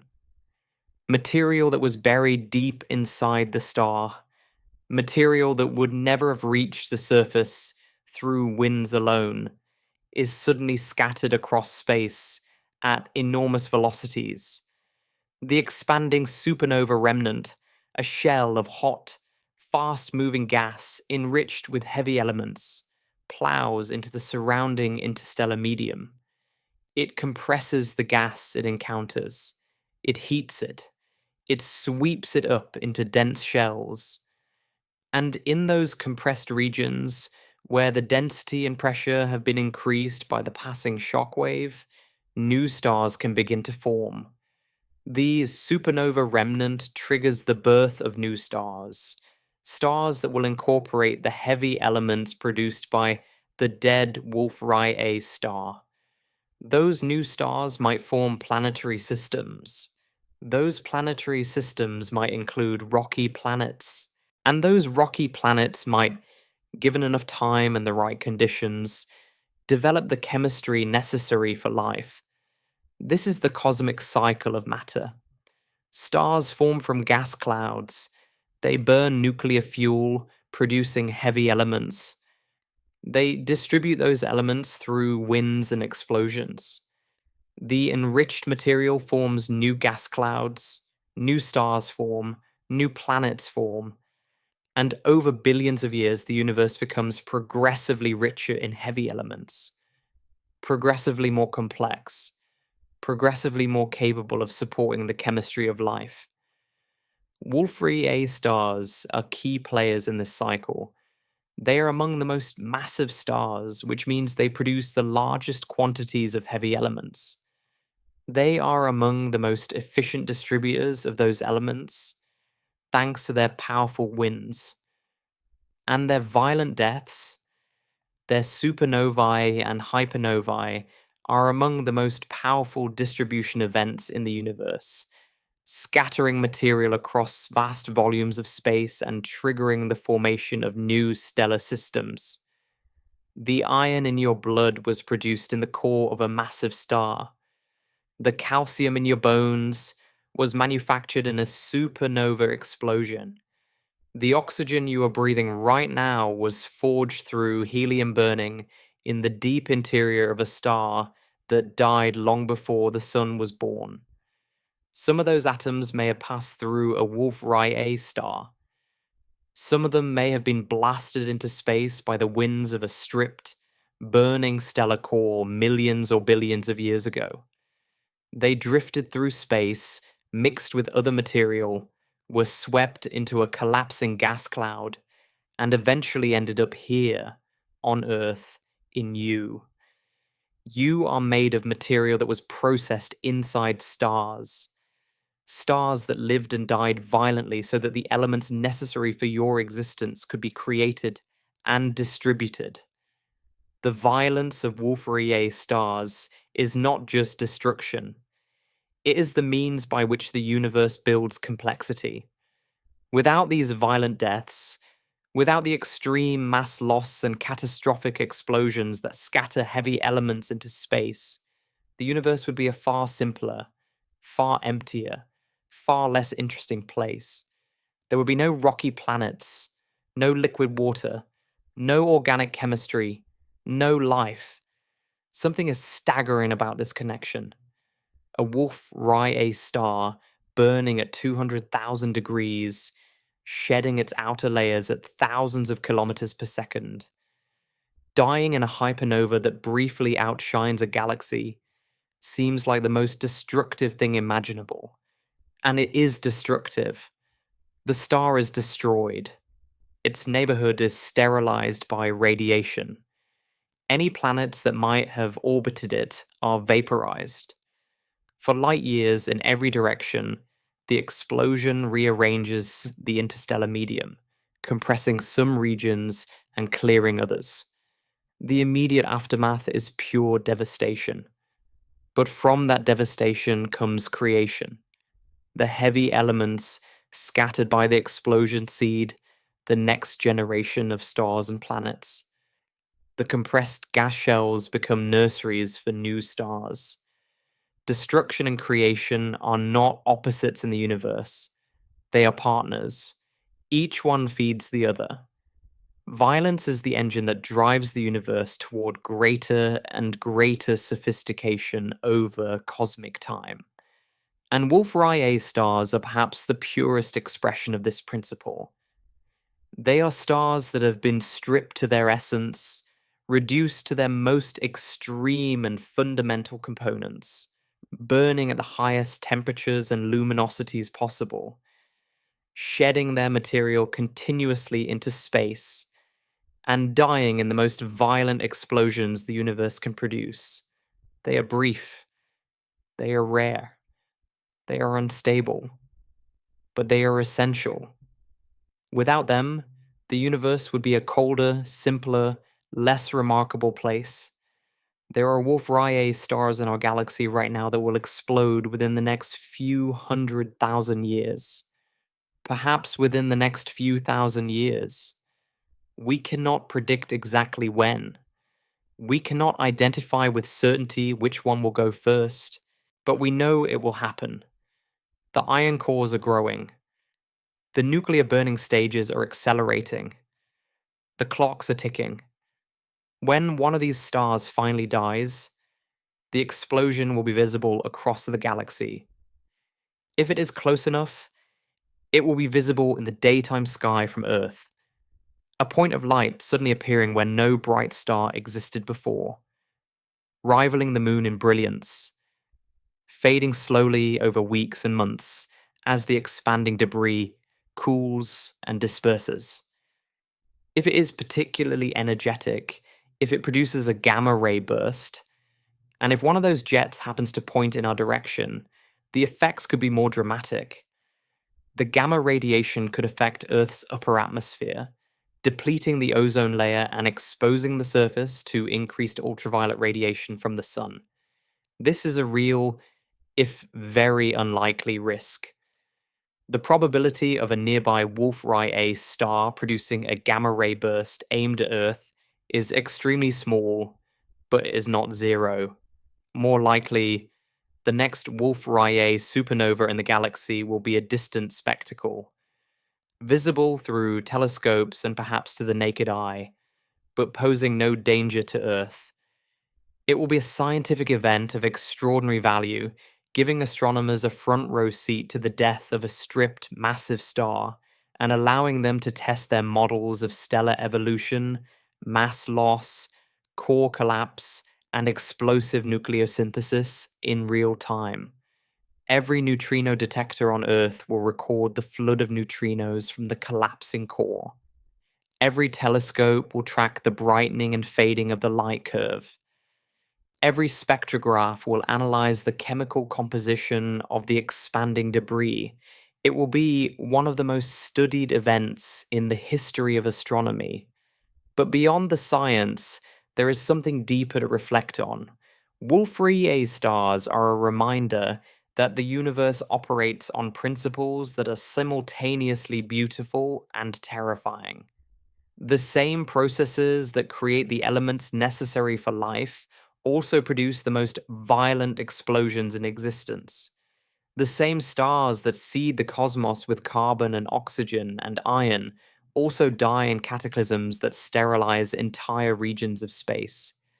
Creation and destruction are woven together so tightly that you cannot have one without the other. The story of a Wolf-Rayet star is ultimately the story of the universe itself. A story of matter cycling through different forms, from gas clouds to stars to heavy elements to planets to life and back again. A story of violence and creation, destruction and renewal, brief, brilliant lives, and lasting cosmic legacies. Wolf-Rayet stars burn brighter than almost anything else in the universe, and they burn for only an instant by cosmic standards. But in that instant, they accomplish something remarkable. They forge the materials from which worlds are built. They sculpt the interstellar medium from which new stars are born. And they remind us that even the most violent events in the cosmos serve a purpose that ultimately led, through billions of years of cosmic evolution, to us standing on this small planet, looking up at the sky and wondering about the stars. So the next time you look up at the night sky on a clear, dark night, remember that somewhere out there right now, a Wolf-Rayet star is burning. It is shedding its outer layers at millions of miles per hour. Its exposed core is blazing at temperatures hundreds of times hotter than the surface of our sun. It is racing through its remaining nuclear fuel at a pace that will exhaust it in centuries or less.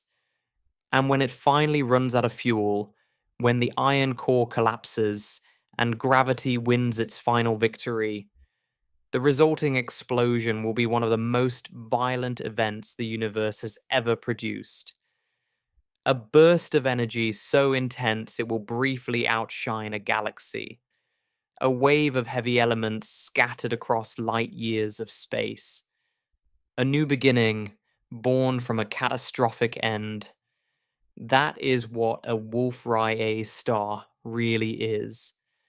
And that is why it dies so violently. Not because it is merely large, not because it is merely hot, but because it has been stripped to its absolute essence, reduced to its most fundamental and unstable state, and pushed to the very edge of what physics allows a star to be. It is a star living at the limit. And when a star at the limit finally crosses it, the result is something the universe never forgets. Thank you for joining me on this journey tonight.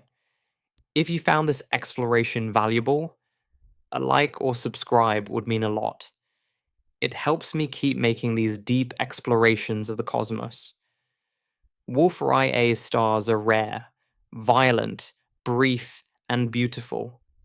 They are the universe's most extreme stars, and their deaths are the most violent events in existence. But from that violence comes everything.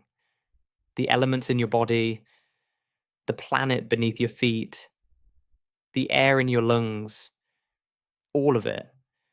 Forged in stars like these, scattered by explosions like theirs, and assembled over billions of years into the world you call home. Sleep well tonight. And remember, you are made of stardust. Some of it came from the most violent stars the universe has ever known. And that is a remarkable thing. Good night.